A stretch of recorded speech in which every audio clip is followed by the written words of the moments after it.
Friends and family members అందరికీ hi అండి.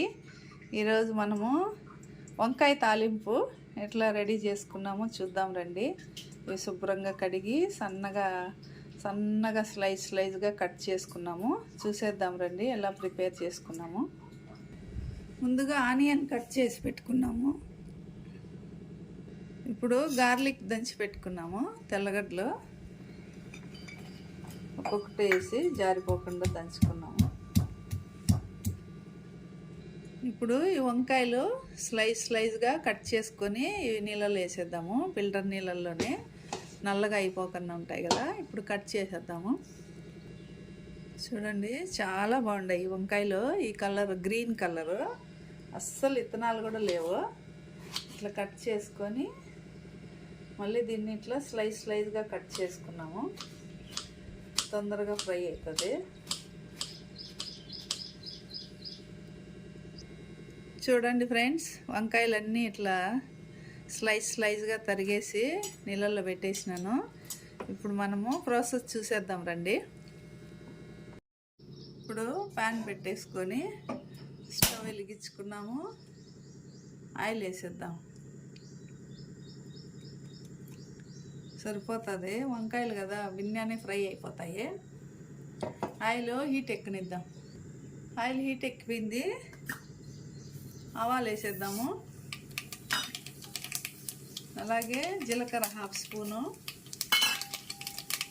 అట్లే కరివేపాకు వేసేద్దాము.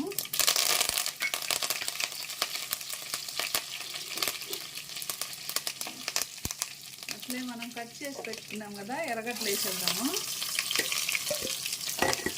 ఇవి 2 ఎర్రగడ్డలు నేను స్లైజ్గా వేసినాను. స్లైజ్గా కట్ చేసేసినాను. ఇవి ఎర్రగడ్డలు బాగా మగ్గనిద్దాము. గోల్డెన్ కలర్ వచ్చే వరకు ఫ్రై చేద్దాము. చూడండి ఎర్రగడ్డలు ఫ్రై అయినాయి. ఇప్పుడు మనం కట్ చేసి పెట్టుకున్న వంకాయలు వేసేద్దాము.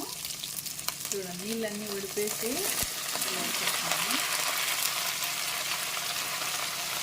ఈ వంకాయలన్నీ బాగా కలిపేసి కొంచెంసేపు ఫ్రై అవ్వతాము. ఇప్పుడు బాగా ఫ్రై అవుతున్నాయి. చూడండి 1 స్పూన్ పసుపు, అట్లే కొంచెం సాల్ట్ వేసుకునేద్దాము. మళ్ళీ మనం రుచికి తగ్గట్టు వేసుకోవచ్చు. ఇప్పుడు నేను 1 స్పూన్ వేసుకున్నాను సాల్ట్. ఇప్పుడు ఇదంతా బాగా కలిపేసి మూత పెట్టేద్దాము. ఇప్పుడు బాగా ఫాస్ట్గా తొందరగా ఫ్రై అవుతుంది. మూత పెట్టేద్దాము. ఇప్పుడు చూడండి ముక్క కొంచెం మెత్తబడింది, ఫ్రై అవుతుంది. ఇప్పుడు మనము దంచి పెట్టుకున్నాం కదా తెల్లగడ్డలు వేసేద్దాము. ఇది ఆల్రెడీ హాఫ్ కుక్ అయిపోయింది వంకాయ. ఫస్ట్ ఆయిల్లో యాంచలేదు నేను తెల్లగడ్డలు, ఎందుకంటే ఈ స్టేజ్లో వేస్తే మంచి తెల్లగడ్డలు మంచి స్మెల్ వస్తుంది, తాలింపు మంచి అరోమా ఉంటుంది. ఇప్పుడు ఇంకొంచెం ఫ్రై అవనిద్దాము. చాలా ఫాస్ట్గా అయిపోతుంది ఇది తాలింపు. ఇప్పుడు చూడండి బాగా ముక్క మెత్తబడుతుంది. ఇప్పుడు మనము చూడండి 2 స్పూన్లు ధనియాల పొడి, 1.5 స్పూన్ కారపొడి వేసినాను. మీకు ఇష్టము, మీకు కారం ఎక్కువ కావాలంటే ఇంకా కూడా వేసుకోవచ్చు. ఇదంతా ఇందులో వేసేసి బాగా కలిపేద్దాము. ఇంకా 2 మినిట్లో రెడీ అయిపోతుంది.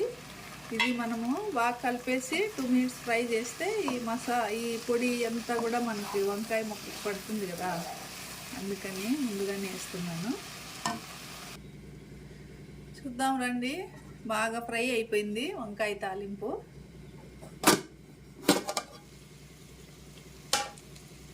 చూడండి ఇంకా మనము ఉప్పు తక్కువైతే అడ్జస్ట్ చేసుకోవచ్చు. చాలా బాగా వచ్చింది. ఇప్పుడు దింపేద్దాము. దింపే ముందర ఇది శనగ్గింజల పొడి వేయించి పొడి కొట్టి పెట్టినాను అంతే. దీంట్లో ఏం లేవు, ఉత్త పొడి. ఇది అయిపోయే ముందుకి వారానికి ఒకసారి పొడి కొట్టి పెట్టుకుంటాను. మీకు ఇది నచ్చినా వేసుకోవచ్చు, లేదంటే కొబ్బరి పొడి కూడా వేసుకోవచ్చు. ఇదంతేనండి, బాగా కలిపేసి దించేయడమేను. చూడండి వంకాయ తాలింపు రెడీ అయిపోయింది. చూడండి వంకాయ తాలింపు చాలా బాగా టేస్ట్ వచ్చిందండి. ఇంతేనండి, సింపుల్, చాలా ఈజీగా చేసుకోవచ్చు. అందులో వంకాయ తాలింపు ఎంతమందికి ఇష్టమో కమెంట్ చేయండి. వీడియో నచ్చినట్లయితే సబ్స్క్రైబ్ చేయండి, షేర్ చేయండి, లైక్ చేయండి. Thank you for watching my channel. Bye bye.